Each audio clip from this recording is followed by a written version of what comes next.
संतं हृदयारविन्दे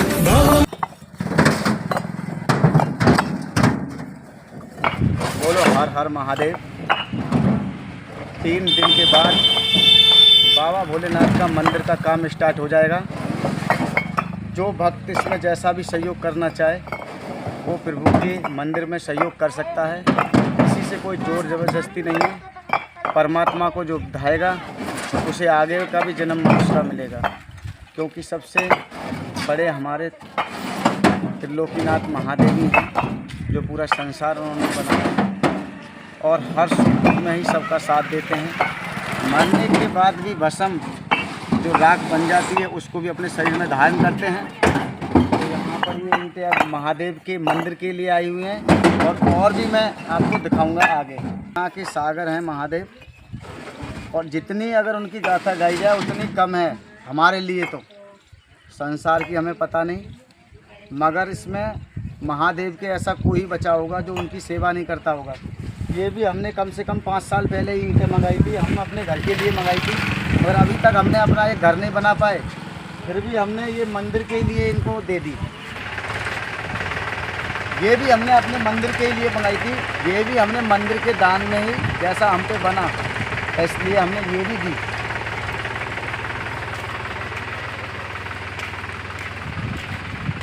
ये पीड़ा ईंटें हैं, ये कल आया हुआ है, ये कल आई थी और यहीं पे खिली हुई हैं। और हम प्लॉट दिखाते हैं आपको। अब तुम्हें हम मंदिर का प्लॉट दिखाते हैं जहाँ पर बनेगा मंदिर भोले का।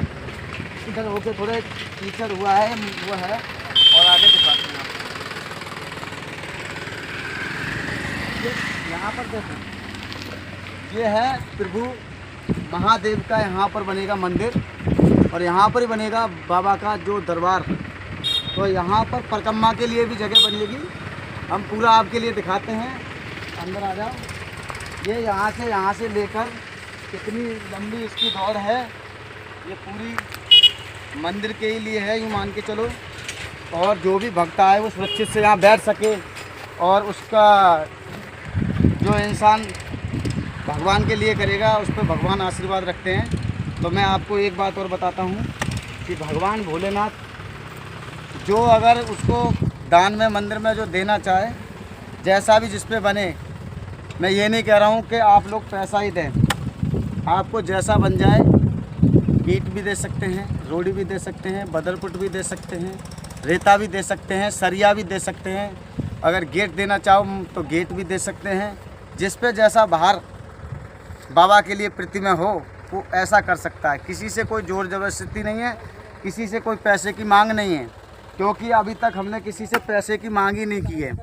तो यहाँ पर बढ़िया बनेगा। यहाँ पर इधर के साइड में नल गड़ेगा, यहाँ पर नल गड़ेगा।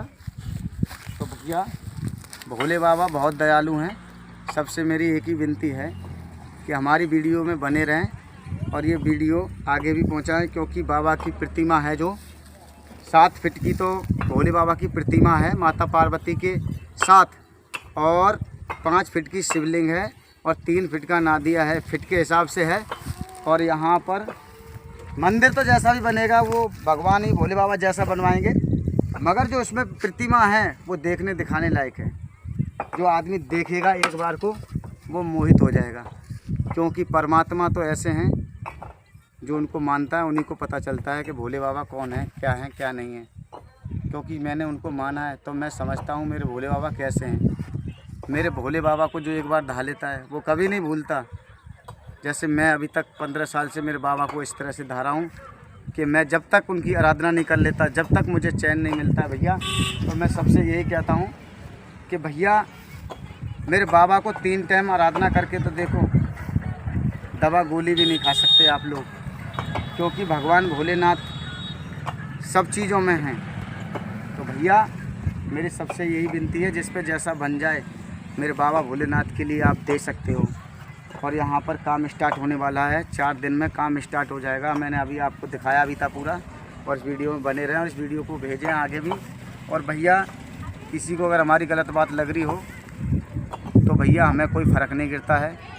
कोई अगर हमारे बारे में कोई गलत सोचे तो हमें कोई फ़र्क नहीं गिरता है, क्योंकि हमें शिव जी के वक्त जिस तरह से राजा दक्ष ने बाबा की निंदा की, बाबा वहाँ पर सुनते रहते थे। उसी तरह मैं भी एक ऐसा भक्त हूँ, मैं भी सबकी सुनूंगा। और जब सुनते सुनते जब इंसान जब एक दूसरे को कहता है, गलत समझता है और गलत सोचता है, तो वो मेरे लिए कुछ नहीं कर रहा भैया, वो तो हमारे महादेव के लिए कर रहा है। क्योंकि जब राजा दक्ष का जब सर से पानी उतर गया, जब ज़्यादा ही को तो उत्पात मचाया राजा दक्ष ने, तो परमात्मा भोलेनाथ ने अपना रुद्र अवतार लेके वीरभद्र का शीश उड़वा दिया था। और वो शीश जाके अमन कुंड में गिरा था।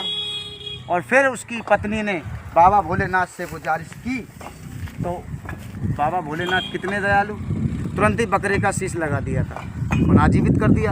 और भोले बाबा तो ऐसे हैं कि सूर्यदेव की भी शीश उड़ा दिया था उन्होंने, तो भी पुनर्जीवित किया था भोले बाबा ने।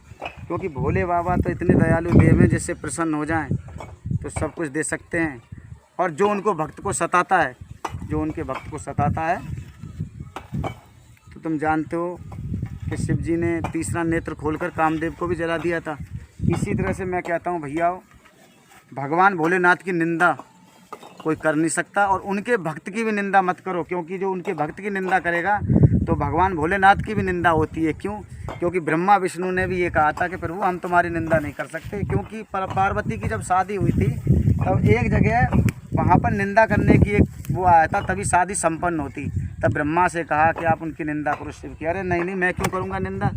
विष्णु से कहा, विष्णुदेव से कि आप निंदा करो। नहीं मैं नहीं कर सकता, मैं क्यों पाप में जाऊँ, इनकी निंदा करके तो मेरा जीवन ही वो हो जाएगा। तो इसीलिए तो प्रभु आप निंदा स्वयं अपनी करो। क्योंकि शिव अपनी स्वयं निंदा कर सकते हैं, मगर शिव की कोई निंदा नहीं कर सकता। तो इसीलिए मैं कहता हूँ भक्तों, ये बातें भूल जाना, शिव की भक्त की भी निंदा मत करो, और कोई इंसान अच्छा काम कर रहा है उनकी भी निंदा मत करो। इस वीडियो में बने रहें। कोई गलती होगी वो तो क्षमा करना, और सबकी गलतियाँ सबसे होती हैं। अगर हम तो मैं आप लोगों को यही कहना चाहता हूँ भैया, वीडियो देखोगे तो भी तुम्हारा भला, ना देखोगे तो भी तुम्हारा भला, दान दोगे तो भी तुम्हारा भला, नहीं भी दोगे तो भी तुम्हारा भला।